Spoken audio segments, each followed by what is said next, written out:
What is up, New Beginnings Church? Happy Tuesday morning to you, and welcome to this devotion series through the Gospel of Luke.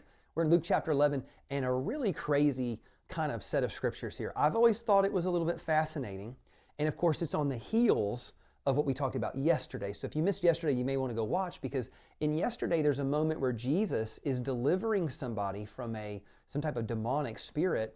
And then the religious leaders are like, oh, well, you cast out demonic spirits in the name of a demonic spirit, Beelzebub. And so there's just this talk of deliverance and spiritual wickedness in heavenly realms, that kind of things. And so later here in the chapter, Jesus talks a little bit more in depth about it. I just think it's kind of interesting. It says this is Jesus speaking. He said, when an unclean or impure spirit comes out of a person, it goes through the dry places seeking rest and does not find it. And then it says, I will return to the house I left. And when it arrives, it finds the house swept, clean, and put in order. Then it goes and takes 7 other spirits more wicked than itself, and they go in and live there. And the final condition of that person is worse than the first. Now, when I read this, I'm fascinated because I'm like, wait a minute. He's kind of giving you the MO, the operating procedure, the manual on how these evil spirits work. So a couple observations here. It says, when an impure spirit goes out of a person, it goes through the dry places seeking rest. It seems to me that the unclean spirit is looking for something, and the thing that it wants to be, where it wants to be, is a dry place where it can rest. Now, I need you to think about that. Do you have a soul that is a dry place and would make it easy for a unclean spirit to be at rest? Because here's what I know, you don't want to be a dry place. You don't want to be living in the desert. No, you want to be walking in God's abundance. You want to be walking in God's presence. You want to be refreshed. You want to be full of life and light. I think about the words of Jesus when he talked to that woman at that Samaritan well. It was like, you need living water. Jesus later in the book of John has a great moment where he says, if anyone thirsts, let him come unto me. So Jesus doesn't want you to be in a dry place, and he doesn't want to be, in a place of total rest. No.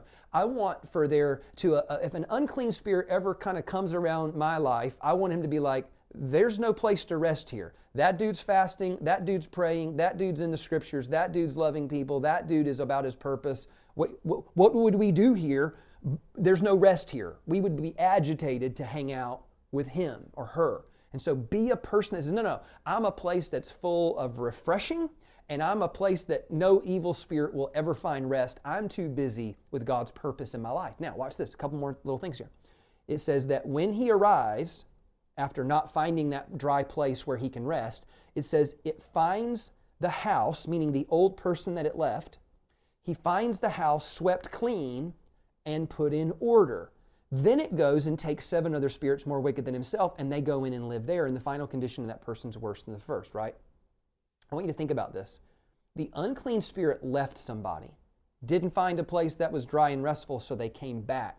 And when they came back, they found it clean and put in order. Now, at first glance, that sounds good, but I think there's something hidden in the language here. It's possible for a person to want to get rid of a bunch of bad things in their life, but you would still be empty on the inside. Like if you said, hey, I'm not going to drink anymore, I'm not going to cuss anymore, I'm not going to do, you go down your list of all these bad things that you do, I'm not going to watch this anymore.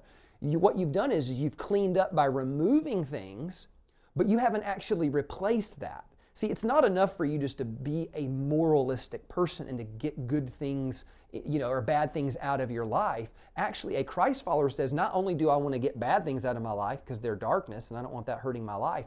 No, I want God's presence in my life. This is not an empty place. This is a full place, and it's full of the Spirit of God. And then the second word here, that word put in order, if you look it up in the Greek, it's actually the Greek word kosmeo, which is the same word we get cosmetics from. So think about this. The demon comes back and says, oh, well, the house is empty. It's clean. And they put some cosmetics on it, but it's still empty on the inside. So Christ followers, my encouragement to you is this. Be a person that is so busy with their calling and their purpose that a demon can never find any type of rest around you. And then be a person that's so filled with the Spirit of God through prayer and worship that we didn't just empty our lives of bad things, but we actually chose to go fill our lives with divine things. And now we're living in abundance. Can I get an amen? Church, I love you so much. God bless you. I will see you tomorrow.